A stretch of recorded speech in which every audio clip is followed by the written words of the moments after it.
চট্টগ্রাম ৬ আসনের সাবেক সংসদ সদস্য এবিএম ফজলে করিম চৌধুরী এবং তার ছেলে ফারাজ করিম চৌধুরীর দৃষ্টান্তমূলক শাস্তির দাবিতে রাউজানে বিক্ষোভ করেছে বৈষম্য বিরোধী ছাত্র আন্দোলনের নেতাকর্মীরা।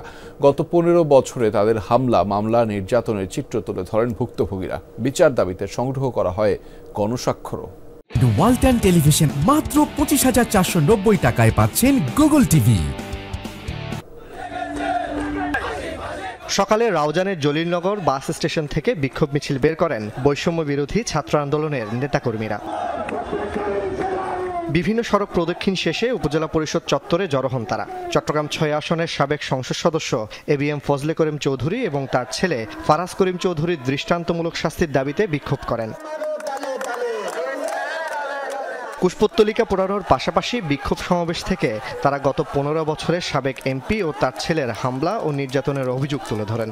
বাধ্যতামূলক পছন্দনীয় কালার গোলাপি কালারই করতে হবে। আমাকে বলছে ৫০ লাখ টাকা দিতে হবে, না হলে তোমার আমাকে, তোমার ভাই, তোমার বউ এদেরকে গাঁজা দিয়ে চালান করে দেবো। কলেজে আমি দীর্ঘদিন ৬ বছর ধরে আসতে পারিনি। আমার কলেজে আমার বেতন ভাতা বন্ধ ছিল। পাথরঘাটা এমপি সাহেবের বাসায় নিয়ে ওখানে আমাদেরকে রাতের ১টা বাজে ওখানে আমাদেরকে নির্মম নির্যাতন করা হয়।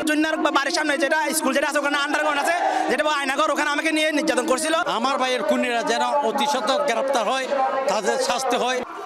আন্তর্জাতিক অপরাধ ট্রাইব্যুনালে সাবেক এমপি এবিএম ফজলে করিম চৌধুরীকে হাজির করার খবর পেয়েই তার বিচারের দাবিতে রাউজানে এই কর্মসূচির ডাক দেয় বৈষম্য বিরোধী ছাত্র আন্দোলনের নেতাকর্মীরা। রাউজানের সাধারণ জনতা সাথে আমরা ছাত্ররাও আজকে তার প্রতিবাদ জানাতে এসেছি। যেসব অন্যায় করেছে সেসবের বিচারের দাবিতে আমরা এখানে সবাই একত্রিত হয়েছি। কোনো অবহেলা যাতে করা না হয়, তার সর্বোচ্চ শাস্তিটা যাতে এই অপরাধ ট্রাইব্যুনালের অধীনে নিশ্চিত করা হয়। সর্বোচ্চ শাস্তি তথা ফাঁসি চেয়ে আজকে আমাদের এই প্রোগ্রামটা। আমি এখান থেকে বিশেষ কিছু দাবি আছে, চোর যদি ফাঁসি হয়ে যায় আমরা তার লাশ রাউজান ঢুকতে দিব না। পরে ভুক্তভোগী ও নির্যাতিতদের কাছ থেকে নেয়া গণস্বাক্ষর সহ স্মারকলিপি জমা দেওয়া হয় স্থানীয় প্রশাসনকে।